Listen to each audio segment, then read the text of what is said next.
Welcome back to News 46. Many adults who undergo bariatric surgery not only lose weight, but they also see improvements in muscle and joint pain and the ability to walk around. What about teenagers that undergo these procedures? A new study followed a group of teens that had bariatric surgery to see whether the procedure also helped decrease pain and improve mobility. This health tip is brought to you by Desert View Hospital and Mountain Valley Physicians Group. Don't put your health on hold. We have time for you. Call us to schedule your appointment. 775-751-7100. For most teenagers, worrying about things is a normal part of growing up. But teens who are severely obese may worry about being able to walk around and keep up with their friends, or even whether a building has an elevator so they don't have to climb several flights of stairs. And what this can do is really decrease the quality of life for these individuals. Bariatric surgery is a viable treatment option for youth with severe obesity. But with that comes risks, but also comes substantial benefits. Doctors Justin Ryder and Aaron Kelly from the University of Minnesota School of Medicine and co-authors are tracking long-term outcomes for 242 teens that underwent bariatric surgery at 5 centers around the U.S. Surgery like this one, performed by Dr. Thomas Inge at the Cincinnati Children's Hospital. The current study includes 206 of these teenagers and focuses on improvements in mobility and joint pain. All patients participated in a quarter-mile walk test before and after surgery. We figured from the outset that bariatric surgery, because of the magnitude of weight loss that accompanies it, that these teenagers would be able to walk further and have less pain. But we were surprised about just how much that improved. They were able to walk this distance faster and with a lower heart rate, indicating that their fitness levels improved. They were about 30 seconds faster at 6 months, and those benefits were sustained up to 2 years post-surgery. In addition, they were able to do it relatively pain-free compared to before they had the surgery. Many of them will be more likely to engage in physical activity and exercise over time, which we think will give them a better shot of keeping the weight off in the long term. Catherine Dolf, The JAMA Report. Teenagers participating in the study were at least 13 but less than 19 years old. News 46 takes you on a tour of the new community solar power plant with Bombard Renewable Energy, who are the contractors of Valley Electric Association's project that will supply residents with less expensive electricity. We started this whole process a couple of years ago, which has taken this long. This is a unique facility. The fact that we made as minimum changes to the actual terrain and the natural habitat here in Pahrump. We installed over 52,000 solar panels. We are generating 50 megawatts of solar power, and this is going to benefit the whole community.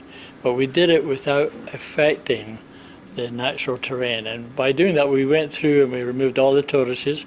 We built their own condominium up the hill, and we put the terraces in there, and they'll be released back into this area once we're finished with the facility, which will be within the next 30-60 days. We'll be ready to send power out to the community. It's the first of its type here in the West Coast, and I don't know any place else that's done something like this. All the snakes and stuff, we removed them and took them to a different area here in the valley, and not within the town, by the way. We took them out into the rural areas away from the city, and we're ready to go. And so this is very unique because of the habitat that you have built, but also that they have special fencing so that they can kind of roam in and out of the solar area. You left the plants actually intact too. That is correct. We did not remove plants. What we did is we did what they call chop and mow, which we left the root structure still there. Every 210 feet there is a little hole in the fence. We call them tortoise doors, where the tortoises can go in and out, and anything else you can get through it. You know, but we try to maintain everything as if nothing has been done, other than the fact we do have solar plant. Exactly. You also have a wash area that went through here that you've left intact. That is correct. There is a wash area. We do have a road basically for the fire department and any vehicles that need to go from one end of the facility to the other. We put a wash. The wash was existing, and we put a culvert under the road, so there'll be a natural wash anytime the rains up in the mountains there. It will come through here and it won't affect the facility. On the outside of the plant, Valley Electric is putting a wash on the north, south, and northeast and west sides of the facility. They also Water. It's going to be direct water during those monsoons and heavy times. Okay. They also have the power lines. They're getting in place right now, in hopes to open in September. Yeah, we'll be ready. Remote area medical is coming to town. Here's Susan Holacek with more information.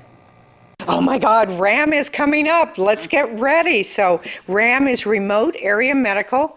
This is a perfect opportunity. You need to be there on Friday, Saturday, and a half day on Sunday. Free general medical, free dental, and free vision. It's so important. All at 1020 East Wilson at Nye Communities Coalition? Correct. And it's basically, they're going to open up the parking areas probably about 3 o'clock in the morning. You're going to find lines starting to form at 5 a.m. and they're going to try and see as many people as they can throughout the day and just get them through. All different types of services? Yes, and I will have to say, you can have dental and general medical on one day and vision and general medical on the next. It's kind of one of those weird things. You can't do dental and vision on the same day. Oh. And then, do you still think that you might need volunteers at the last minute? At the last minute, we might. The problem is, to be a volunteer, you have had to actually gone on to ramusa.org. You actually go into their website and sign up as a volunteer. But you never know. I mean, at the last minute, you could try and volunteer. And then all ages? All ages. Obviously, though, if they're under 18, they're going to have their parents there to sign any documentation. Volunteers, of course, can be. We're looking for anyone over 18 as well. So what should people bring with them? If you have it, bring a folding chair, bring some water, bring something to do, maybe a game or your tablet or anything like that, because you may have some wait in line. All right, even sunscreen. Okay, and sunscreen, what a great idea. Absolutely. Thank you so much. Well, you may have noticed smoke in our valley. That's coming from the California fire. Over 20,000 residents remain out of their homes today as the 51 square mile sand fire continues to burn through Santa Clarita Valley. The fire has burned an average of 10,000 acres a day since it began on Friday, for a total of 33,000 acres as of this morning. Shifting winds have been responsible for the fire's quick spread, which raced through neighborhoods and destroyed homes. One death has already been attributed to this fire. 200 more fire engines were dispatched on Sunday and this morning, adding to the 120 already there.